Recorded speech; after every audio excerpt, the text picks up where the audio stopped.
Nagluto ako ng itlog sa tubig na mainit. Ang ginawa kong una, nilagay ko yung kawali sa kalan. Nilagyan ko siya ng isang basong tubig.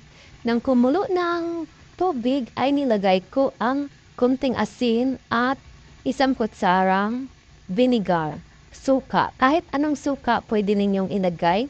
Pagkatapos na yun ay hinalo-halo siya at inilagay yung itlog.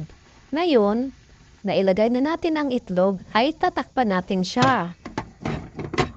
Kapag nakita natin na naluto na yung yelo niya, ay saka natin bubuksan yung takip. Okay? O kaya tingnan natin kung luto na siya, ay pwede nang hanguin at ilagay sa plato. Yan ay plato na akong minire-ready, hinahanda ko na siya. Ngayon hihintayin natin ng mga 2 minuto o kaya 3 minuto ay ready na yan. Okay?